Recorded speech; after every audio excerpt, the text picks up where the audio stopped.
మేడారం జాతర చూపిస్తారాళ్ళి ఇంటికా నుండి బయలుదేరేసరికి 6 అయింది. అట్లా పసర మీదకెళ్ళి మేడారం రీచ్ అయ్యేసరికి 11 అయిపోయింది. వెళ్ళి పడుకొని తెల్లారి లేచేసరికి వచ్చింది మేడారమా లేకపోతే ఊటీనా అన్నట్టు అనిపించింది. మొత్తం పొగమంచుతోని కప్పేసింది. పడుకుంది చాలు గాని లే అనడంతోనే నా కొడుకు అయితే లేచిండు.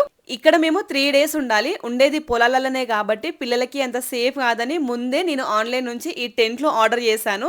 ఇవి తీసుకోకపోతే చచ్చిపోయేటోళ్ళమేమో. నార్మల్ గా బయట పడుకుంటే మంచు ఇట్లా మొత్తం వాటర్ లాగానే వచ్చేసింది. అవి కాస్త హీట్ గా ఉన్నాయి, మళ్ళీ సేఫ్ కూడా. అవి చాలా బాగా హెల్ప్ అయినాయి.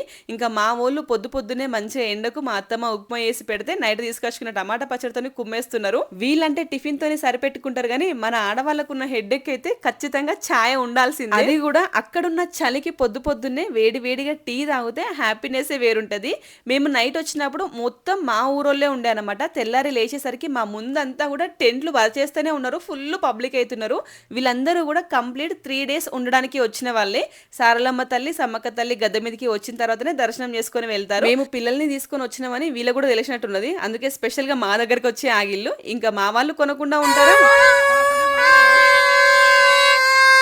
జాతర అంటే ఈ మాత్రం వైబ్ ఉండాల్సిందే కదా. నెక్స్ట్ జంపన్న వాగుకి వచ్చినాము. వాగులో వాటర్ గురించి నెక్స్ట్ షాట్ లో చెప్తాను. ఖచ్చితంగా సబ్స్క్రైబ్ చేసుకోండి. గుండుకెంత 100